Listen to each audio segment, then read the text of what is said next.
إن الله وملائكته يصلون على النبي يا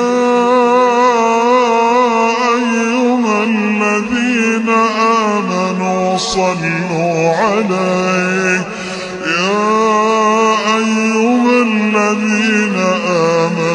صلوا عليه وسلموا تسليما. You may have heard about the Quran's idea of paradise being 72 virgins, and I promise I will come back to those virgins. But in fact, here in the Northwest, we're living very close to the real Quranic idea of paradise, defined 36 times as gardens watered by running streams. Since I live in a houseboat on the running stream of Lake Union, this makes perfect sense to me.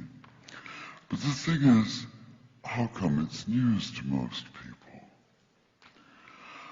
I know many well-intentioned non-Muslims who've begun reading the Quran but given up, disconcerted by its otherness. The historian Thomas Carlyle considered Muhammad one of the world's greatest heroes, yet even he called the Quran as toilsome reading as I ever undertook, a wearisome, confused jumble.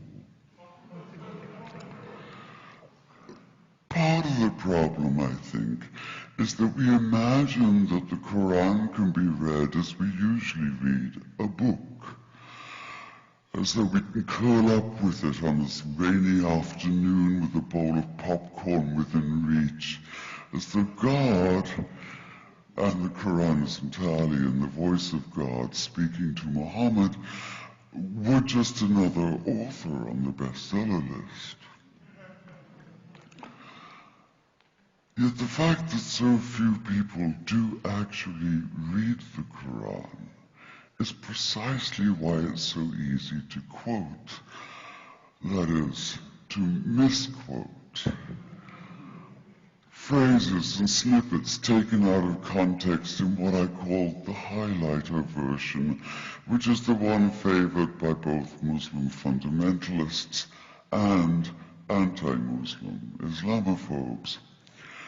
So this past spring, as I was gearing up to begin writing a biography of Muhammad, I realized I needed to read the Quran properly as I could, that is.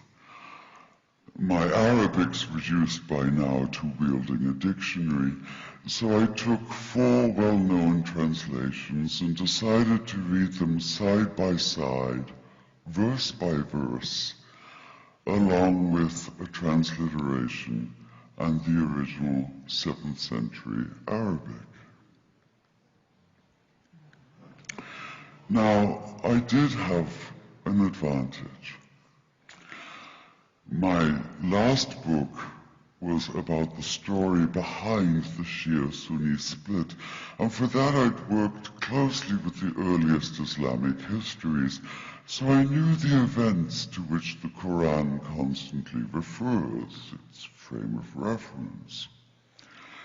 I knew enough, that is, to know that I'd be a tourist in the Quran, an informed one, an experienced one even, but still an outsider, an agnostic Jew reading someone else's holy book. So I read slowly.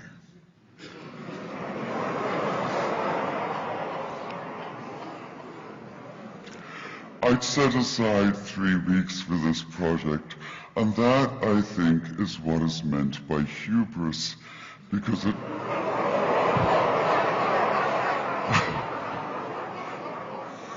turned out to be 3 months.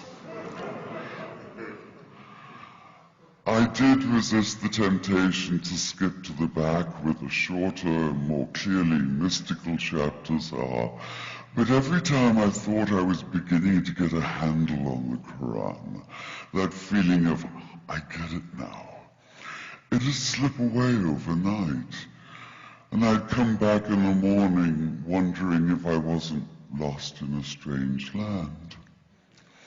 And yet the terrain was very familiar. The Quran declares that it comes to renew the message of the Torah and the Gospels, so 1/3 of it reprises the stories of biblical figures like Abraham, Moses, Joseph, Mary, Jesus. God himself was utterly familiar from his earlier manifestation as Yahweh, jealously insisting on no other gods. The presence of camels, mountains, desert wells and springs took me back to the year I spent wandering the Sinai desert. And then there was the language, the rhythmic cadence of it, reminding me of evenings spent listening to Bedouin elders recite hours-long narrative poems entirely from memory. And I began to grasp why it's said that the Quran is really the Quran, only in Arabic. Take the Fatiha, the 7-verse opening chapter that is the Lord's Prayer and the Shema Israel of Islam combined. It's just 29 words in Arabic, but anywhere from 65 to 72 in translation. And yet the more you add, the more seems to go missing. The Arabic has an incantatory, almost hypnotic quality that begs to be heard rather than read, felt more than analyzed. It wants to be chanted out loud, to sound its music in the ear and on the tongue. So the Quran in English is a kind of shadow of itself, or as Arthur Arbery called his version, an interpretation. But all is not lost in translation. As the Quran promises, patience is rewarded, and there are many surprises. A degree of environmental awareness, for instance, and of humans as mere stewards of God's creation, unmatched in the Bible. And where the Bible is addressed exclusively to men, using the second and third person masculine, the Quran includes women, talking, for instance, of believing men and believing women, honorable men and honorable women. Or take the infamous verse about killing the unbelievers. Yes, it does say that, but in a very specific context. The anticipated conquest of the sanctuary city of Mecca, where fighting was usually forbidden. And the permission comes hedged about with qualifiers.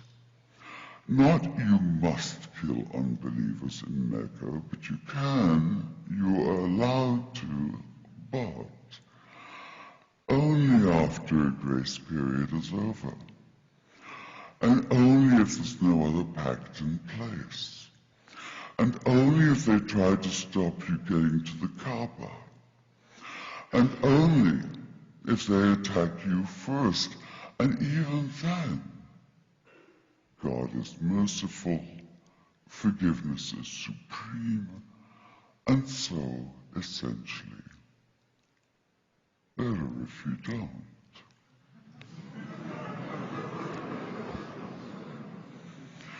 The this was perhaps the biggest surprise, how flexible the Quran is, at least in minds that are not fundamentally inflexible. Some of these verses are definite in meaning, it says, and others are ambiguous. The perverse at heart will seek out the ambiguities, trying to create discord by pinning down meanings of their own. Only God knows the true meaning.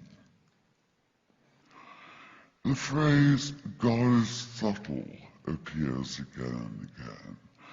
And indeed the whole of the Quran is far more subtle than most of us have been led to believe, as in, for instance, that little matter of virgins and paradise. Old-fashioned Orientalism comes into play here. The word used 4 times is huris, rendered as dark-eyed maidens with swelling breasts, or as fair, high-bosomed virgins.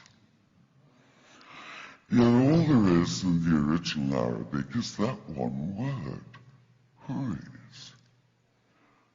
Not a swelling breast or high bosom in sight. Now, this may be a way of saying pure beings, like in angels, or it may be like the Greek kos or koi, an eternal youth. But the truth is, nobody really knows, and that's the point. Because the Quran is quite clear when it says that you will be a new creation in paradise, and that you will be recreated in a form unknown to you, which seems to me a far more appealing prospect than a virgin.